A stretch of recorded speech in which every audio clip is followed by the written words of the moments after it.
Halo semuanya, kembali lagi bersama saya Dono Christian di Bahas MLBB ala Dodo. Hari Minggu, hari penutup di week 1, matchnya gila-gila, banyak hal yang terjadi. Kita bahas langsung tanpa banyak basa-basi. Match pertama, Bigetron Vitality versus Navi, dimenangkan oleh Navi 2-1. Shoutout untuk Navi dan Navi Nation. Lost streak 17 matchnya dipecahkan di hari ini. Terus aku lihat progres gameplaynya Navi itu di match kali ini tuh gini. Mereka sudah nggak ada perang tanpa dapatkan objektif. Itu rapi banget. Apalagi momen terakhir, aku lupa di match keberapa, match pertama atau match ketiga, di mana mereka mau match ketiga dong. Mereka udah nggak kebelet menang nih. Jadi di mana mereka kalau dari POV-nya kita berarti kan mereka dari tim red side nih. Mereka udah pecahkan turret tengah sama Lord. Terus bottom juga udah pecah.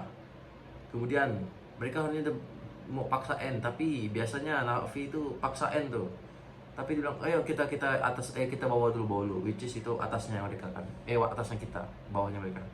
Mereka langsung ke atas, pecahkan rapi, mundur lagi. Itu layak untuk diacungi jempol. Progresnya, bukan hasilnya. Itu hasilnya. Kalau ternyata Navi nggak menang pun aku udah salut sama Navi, sumpah. Itu rapi bang, rapi. Kalau BTR by Vitality, wah aku no comment sih. Kayaknya bakalan ada perombakan besar di week 2 lihat hasil ini, atau di week 3. Tapi jangan sampai terlalu terlambat. Bigetron by Vitality, aku nggak tahu missnya di mana. Lanjut, Geek Fam versus RRQ.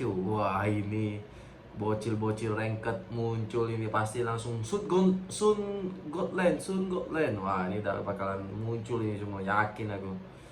Dengan Kenjiski di match kedua. Match pertamanya, Fanny-nya Zunes gila sih. Kenapa shoutout untuk rookie sekarang jungler, kenapa itu Zunes dimainkan? Karena Susujin kurang pede main Fanny. Kenapa siapa lagi yang jungler diganti?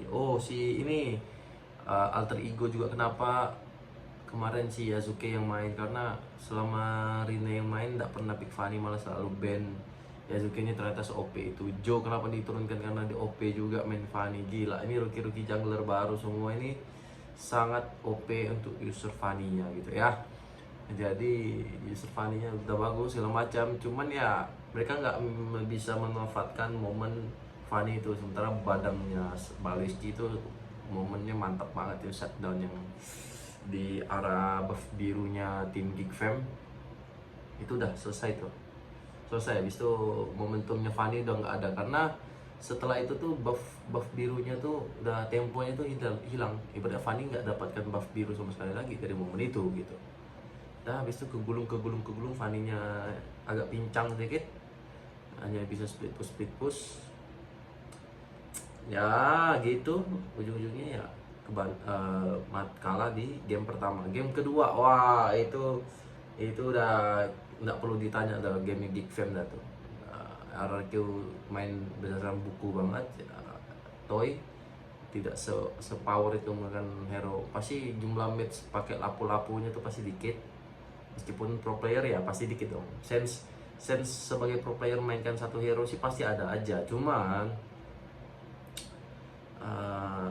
apakah se-power itu dia pakai hero itu gitu ya. Terus lapu-lapu pun jadi jawaban Sun Gotland. Gimana? Menurutku situ best. Kalau mereka memang paksakan gitu, artinya masih bisa Melissa. Kenapa Melissa? Kita masih bisa manfaatkan untuk go away-nya dari skill ultimate-nya. Tapi aku nggak tahu, mereka mungkin nyari tebalnya banget. Artinya bisa main Melissa, main safe banget kan. Cloud-nya Toy di band tuh seingat aku. Sun dan HC, Melissa masih bisa main safe. Jadi skill bonekanya bisa untuk buka-buka boost gitu kan. Dashnya ya main safe banget lah. Melissa masih bisa salah satu solusi. Nah, nggak tahu sih kenapa nggak mau pick Melissa. Nggak tahu, mungkin ya the best choice mereka rembukan di mid check mereka ya pasti lapu-lapu, makanya terpick lapu-lapu, mereka ngincar tebalnya. Dan juga ada disclaimer dari coach Cascade juga kan di lost interview. Ya itu udah gila, Sun Gotland terus di combo sama HC Rom juga, dan RRQ nya pick second. Ya menurutku harusnya mereka gambling sih, enggak yang mereka udah tahu pasti kalah, pick lapu-lapu pun enggak, kemungkinan menangnya dikit, kecuali mereka udah yakin kalau lapu-lapu tuh bisa memenangkan game, tapi nggak tahu kenapa. Oke, selanjutnya kita nantikan aja cispik di fam ada apa lagi. Aku menunggu sih Natalia rumornya sih karena aku user Natalia juga. Terus match terakhir penutup Alter Ego melawan Dewa United. Wah, ya itu keheranan caster juga, pasti keheranan kita semua kenapa trio mid MDL-nya tidak sepaket. Jadi kemarin junglernya dari MDL, terus Romer dari MDL, tapi mid lane-nya Hizume. Sekarang junglernya Rene, Romer MDL, mid lane-nya Cyrus. Nggak pernah sepaket MDL, nggak tahu kenapa. Tapi menghasilkan 2-0 dan Cyrus juga jadi MVP. Game pertama sih lancenya Rene sih mengerikan ya, gila itu sih, sangat mantap sih. Shout out untuk itu mekanik lancenya lumayan OP sih, yang aku highlight dari itu. Tapi joinnya fans menurutku calculatingnya lumayan kurang karena nggak terlalu berani. Ibaratnya harusnya dia tahu di item segini, di menit segini, musuhnya segini, harusnya aku bisa pick off satu. Tapi dia nggak segimana ambil kesempatan tuh coba curi pick off. Sekalinya nyoba curi pick off, suwe. Ibaratnya dapat momen dimana musuhnya tuh ada backupan, jadi itu pick off. Kayak gitu terus. Jadi fans nggak bisa baca situasi, nggak bisa baca makro. Nggak tahu, mungkin timnya juga nggak bisa kasih informasi yang pas. Itu sih, jadi mereka fans tuh nunggu momen dimana mereka benar-benar pasti menang, udah pasti ke pick off, kayak yang pas defensif dia bisa pick off 2 langsung double kill di mid, yang base turretnya udah pecah, itu Arfi. Itu karena mereka nggak ada resource segala macam gitu. Nah Arfi nggak berani terlalu, si fans nggak terlalu berani. Harusnya dengan mobilitas Joy, harusnya dia lumayan pede. Dia cuma memanfaatkan untuk split pushnya aja. Match kedua, wah itu Absolute Cinema sih, udah tak main dah itu ISS-nya fans itu, gila.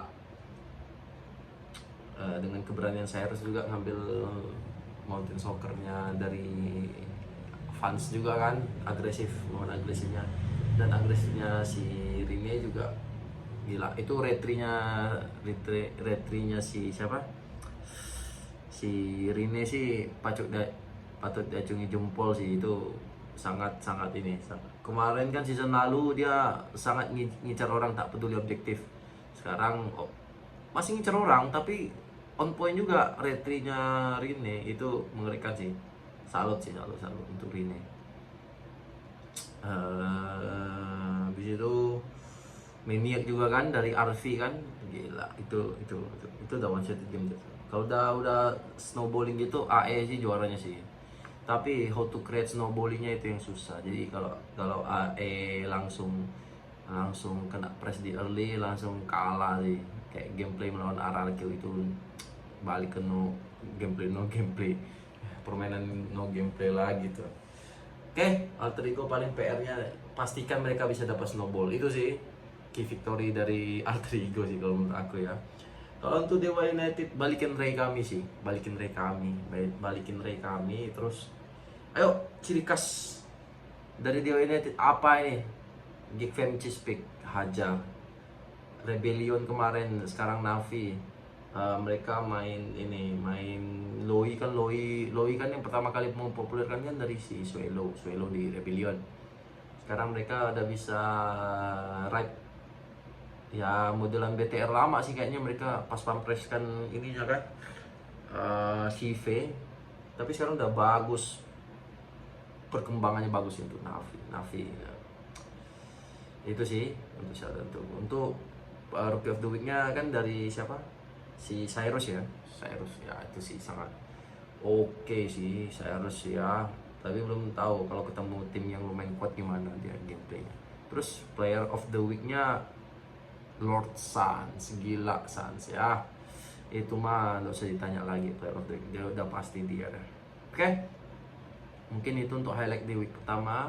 Seminggu ke depan aku bakalan agak sibuk karena ada kegiatan, mungkin lumayan sering main Mobile Legend, dan juga kita nantikan di hari Jumat lagi. Mungkin videonya agak lama nih di hari Jumat karena aku ada kegiatan mungkin agak malam, jadi nggak bisa sambil nonton gitu. Oke, terima kasih yang sudah menonton. Jangan lupa like kalau suka, dislike aja kalau nggak suka. Thank you.